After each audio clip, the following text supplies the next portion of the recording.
The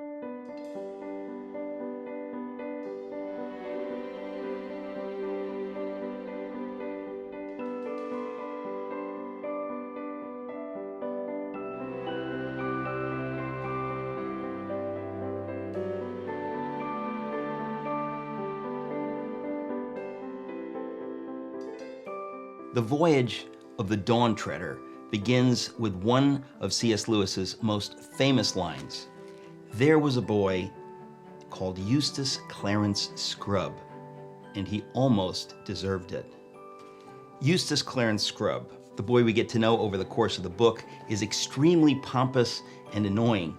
The resemblance in the initials and even the tone between the two names, Eustace Clarence Scrubb and Clive Staples Lewis, gives us a hint that there may be further similarities between the character and his creator. Lewis, who disliked his own given name so much that he went by Jack all of his life, shared Eustace's sharp intellect as well as his lack of physical prowess. More importantly, as Lewis confesses, he also shared Eustace's besetting sin of pride. Lewis documents his struggles with this vice in his personal letters and in his spiritual autobiography, Surprised by Joy, acknowledging that at one point his prime motivation in life was a craving for glitter, swagger, and distinction, a burning desire to be viewed by others as someone in the know. In The Silver Chair, the next book in the series, Eustace will look back at his former self and exclaim, "Gosh, what a little tick I was." And this was a statement Lewis could very well have made about himself before his conversion. In January 1930, Lewis wrote a letter to his friend Arthur Greeves, presenting a frank portrait of his spiritual condition at the time. During my afternoon meditations, which I attempt regularly now, I have found out ludicrous and terrible things about my own character. Sitting by, watching the rising thoughts, 1 out of every 3 is a thought of self-admiration. I catch myself posturing before the mirror, so to speak. I pretend I'm carefully thinking out what to say to the next pupil, for his good, of course, and then suddenly I realize I'm really thinking how frightfully clever I'm going to be and how he will admire me. I pretend I'm remembering an evening of good fellowship in a really friendly and charitable spirit. And all the time I'm really remembering how good a fellow I am and how well I talked. And then, when you force yourself to stop it, you admire yourself for doing that. There seems to be no end to it. Depth under depth of self-love and self-admiration. Eustace, you may remember, became a literal dragon, and when he tried to get rid of the dragon skin, he could only remove a few of the surface layers. Ultimately, it would take the great lion Aslan to tear away all of the dragon skin to make Eustace a boy again. And not the boy he was, but the boy he was meant to be. Lewis found the same to be true in his own life. At best, he could make only superficial changes to his life. Only through God's intervention was he able to battle his sin of pride and work toward becoming a new creature.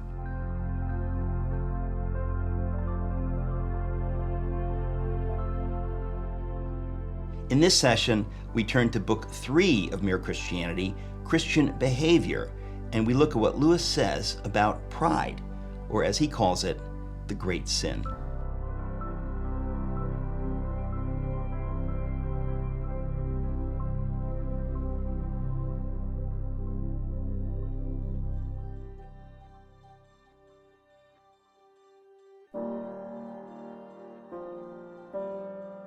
Mere Christianity is a remarkable book, and part of what gives it its power is the big ideas that Lewis covers in each of the different sections of it. He starts in Book 1, trying to answer the question, does God exist? What is the evidence for the existence of God? And he draws our attention to moral law, or our inborn sense of right and wrong, as a way of showing that there's probably something bigger than ourselves. In Book 2, he's trying to give us a kind of summary of what is it that's at the core of the Christian faith. what is it that all Christians in all times and all places have all agreed is the essential message of the gospel? In one beautiful and elegant sentence, Lewis says that the core of the Christian faith is simply this, that the death of Jesus has somehow made us right with God. In Book 3, Lewis is changing his focus away from these large and rather abstract issues to something very, very practical. If God exists, and if this is what Christians understand to be true, then how should we live? What ought to be the guidelines for our daily behavior? How should we make choices that guide our daily life? Lewis is brilliant in coming across this, and he does what Lewis does best. He gives us a word picture to help us really get a handle on this. He says, in trying to understand Christian behavior or virtue ethics, the image that helps us is the image of a group of boats.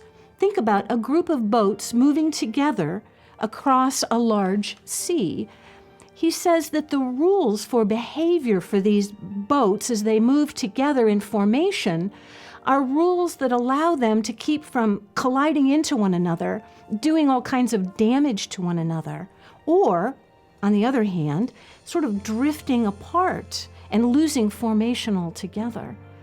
Rules for moral conduct are rules that allow the fleet to move together toward its destination. Now, we understand moral behavior in this way. Makes a lot of sense to us that to be honest and to be kind and to be generous helps us in our collective life.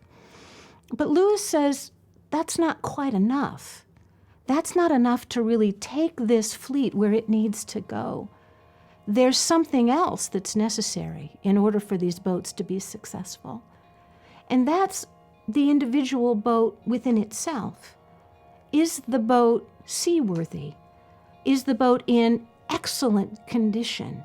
Is everything within the boat the best that it can be? And so these moral rules or moral guidelines, they're lots more than just guidelines for how we get along as neighbors, as families, as churches, or as nations. It's not just the guidelines for how we get along among ourselves, but what's happening within ourselves. In all of Lewis's writing, Lewis makes a real emphasis on the idea that people live forever. And so these concerns, what is the shape of my soul? What is the nature of my eternal being? These things are really important, and they deserve our best attention. So this image of the boats points to three different aspects of moral choice or Christian behavior. What are the guidelines that help us as we try to live together?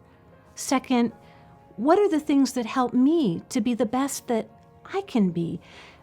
And that being the best part, that thinking about my nature or myself, it's a lot more than simply avoiding missteps or correcting my behavior. Lewis thinks the key really is, how am I cultivating moral habits so that making right choices becomes more natural to me, more inevitable?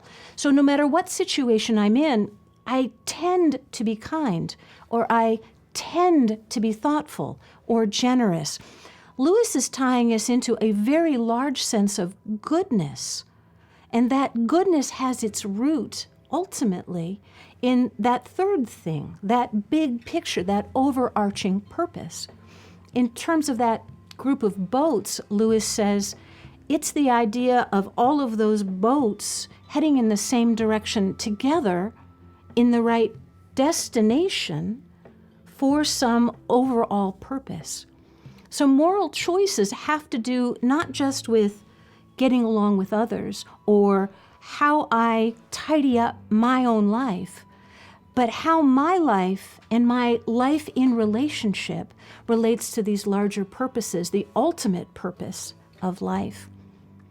So Lewis takes our attention far away from the idea of there simply being a list of do's and don'ts, yes and no, to try to get below that. You might think of it as digging down into motives. What are the reasons for my behavior? And how can I address those reasons in such a way that I become not just a person who does kind acts, but a kinder person, so that some kind of change actually starts to take place in my nature. Lewis says the Christian guidelines for morality aren't just that it tidies up the way I behave, but it actually changes who I am.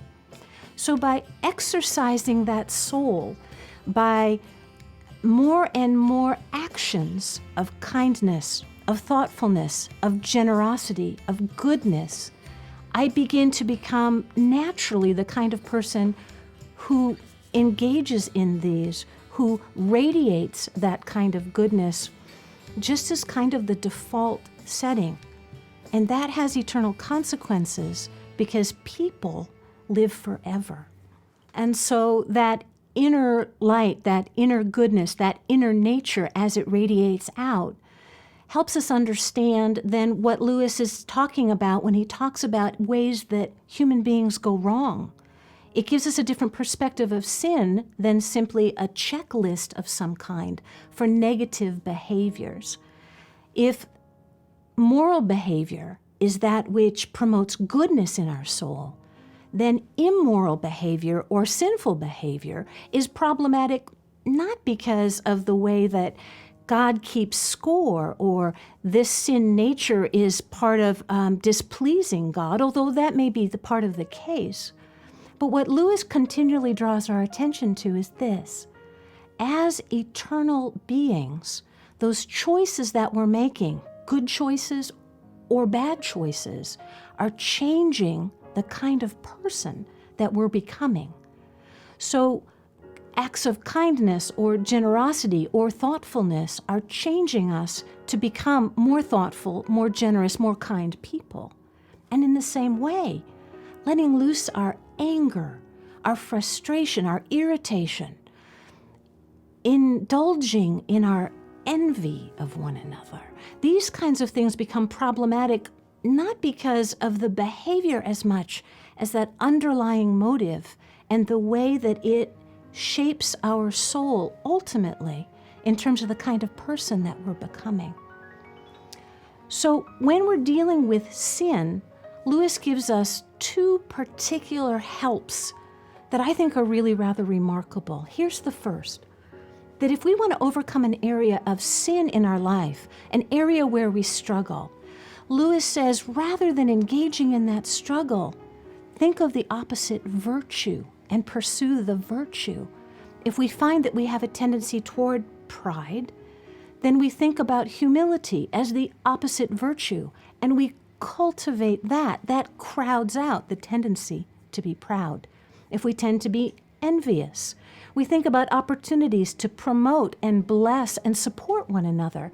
That crowds out that impulse to envy and replaces it with a generous spirit.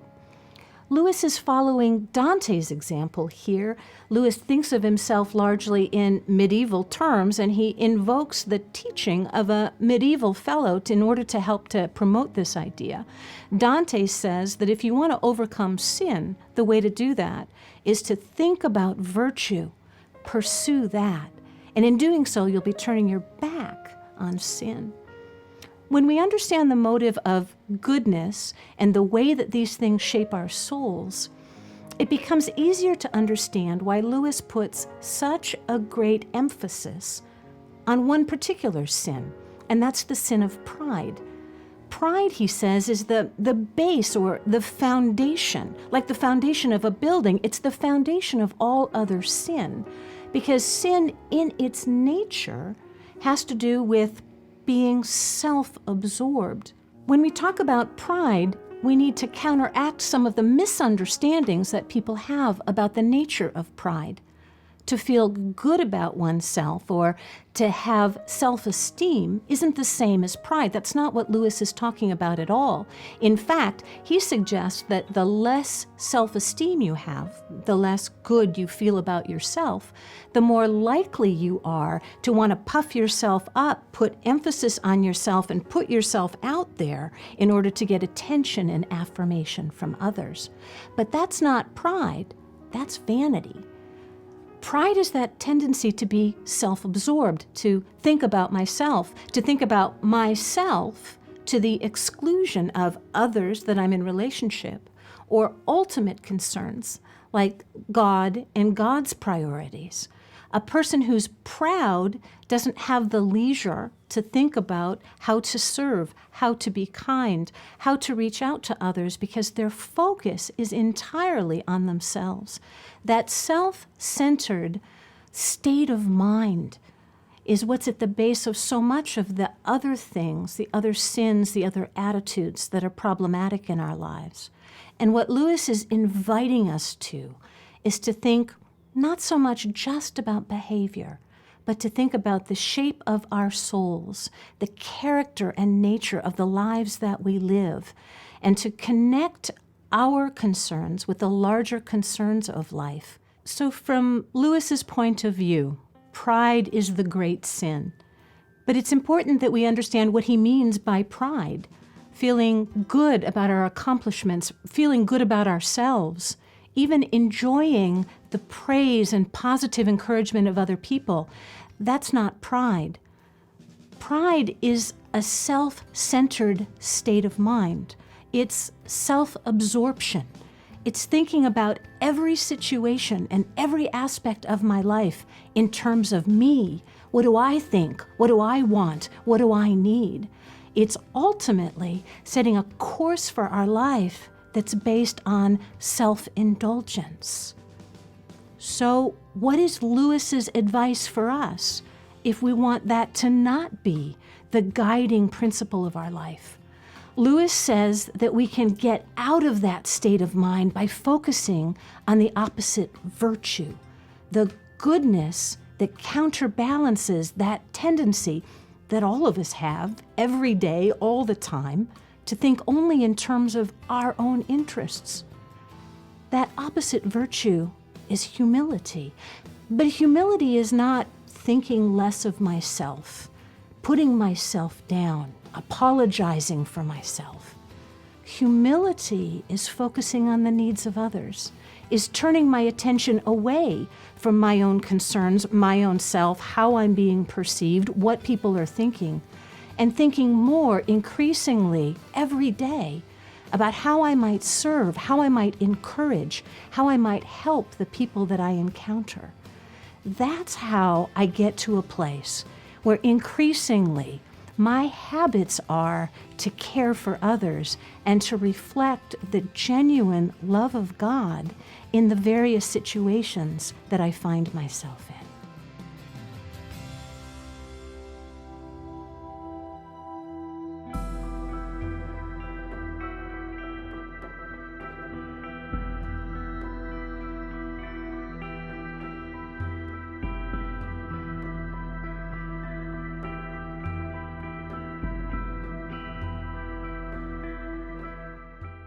In the Screwtape letters, the senior devil, Screwtape, is concerned when his nephew's patient begins to associate with a circle of very committed and intelligent Christians.